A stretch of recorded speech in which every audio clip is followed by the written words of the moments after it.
Selamat pagi dan salam sejahtera untuk kita semua. Selamat datang di video pembelajaran ini. Saya Firminus Naitili. Hari ini akan membahas tema yang sangat penting dalam iman Katolik kita, yaitu gereja sebagai umat Allah. Melalui video ini, kita akan menjelajahi konsep gereja sebagai tubuh Kristus dan memahami peran unik setiap individu dalam komunitas ini. Mari kita memulai perjalanan ini bersama dan semoga Tuhan memberkati setiap langkah kita dalam mencari kebenaran. Selamat menyaksikan.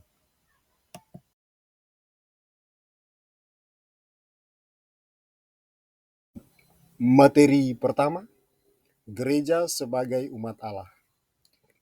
Indikator pencapaian terdiri dari 3 bagian. Yang pertama, memahami arti gereja sebagai umat Allah. Kedua, menjelaskan ciri khas gereja sebagai umat Allah.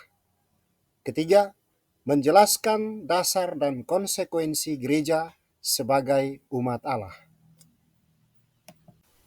Baik, sekarang kita akan memasuki pembahasan indikator pencapaian yang pertama, yaitu gereja sebagai umat Allah.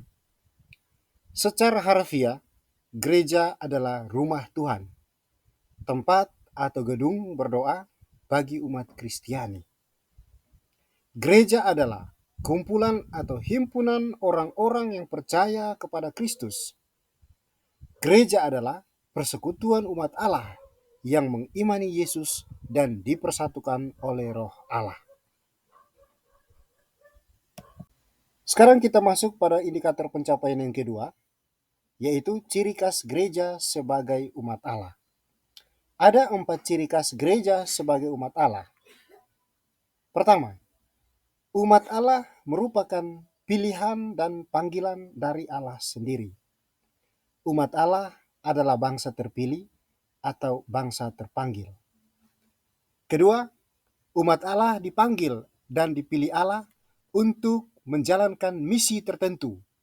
Misi yang dijalankan oleh Allah sendiri, yaitu misi keselamatan. Ketiga, hubungan antara Allah dan umatnya dimeteraikan oleh suatu perjanjian. Umat Allah harus taat pada perintah Allah karena Allah setia dan Allah selalu menepati janjinya. Keempat, umat Allah selalu dalam perjalanan melewati padang pasir menuju tanah terjanji. Oke, kita lanjut. Sekarang kita masuk pada indikator pencapaian yang ketiga, yaitu dasar gereja sebagai umat Allah. Dalam indikator pencapaian yang ketiga itu ada 2 bagian. Yang pertama, dasar biblis. Dasar biblis juga dibagi lagi menjadi 3 bagian. Yang pertama, hidup mengumat merupakan hakikat dari gereja. Hakikat dari gereja adalah persaudaraan cinta kasih yang dicerminkan oleh hidup umat perdana. Bandingkan Kisah Para Rasul bab 2 ayat 41 sampai 47. Kedua, banyak karisma dan rupa-rupa karunia yang harus dapat dilihat, diterima, dan digunakan bagi kekayaan dan perkembangan gereja. Bandingkan 1 Korintus bab 12 ayat 7 sampai 10.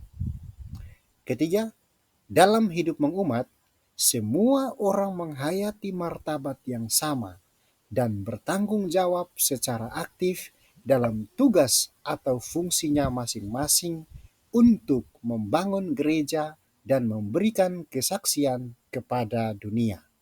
Bandingkan Efesius bab 4 ayat 11 sampai ayat 13, 1 Korintus bab 12 ayat 12 sampai 18, dan ayat 26 sampai 27. Bagian yang kedua, konsekuensi dari gereja sebagai umat Allah. 1. Bagi pimpinan gereja atau hierarki. Menyadari fungsi pimpinan sebagai fungsi pelayanan. Meniru teladan Yesus, aku datang bukan untuk dilayani, melainkan untuk melayani. Peka untuk melihat dan mendengar karisma dan karunia yang bertumbuh di tengah umat. Yang kedua, bagi setiap anggota umat, menyadari dan menghayati persatuannya dengan umat lain. Iman dapat dihayati, tumbuh dan berkembang dalam kebersamaan.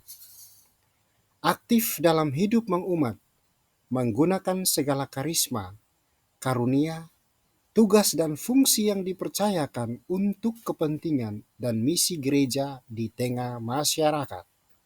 Semua umat ikut bertanggung jawab terhadap hidup dan misi gereja. Yang ketiga, bagi hubungan awam dan hierarki.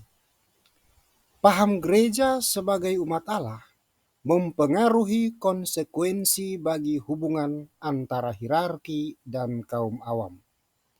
Awam bukan pelengkap penderita, tetapi awam adalah partner, rekan, mitra kerja bagi hierarki. Awam dan hierarki memiliki martabat yang sama, hanya berbeda dalam fungsi. Demikian penyajian materi gereja sebagai umat Allah. Semoga bermanfaat. Tuhan Yesus memberkati.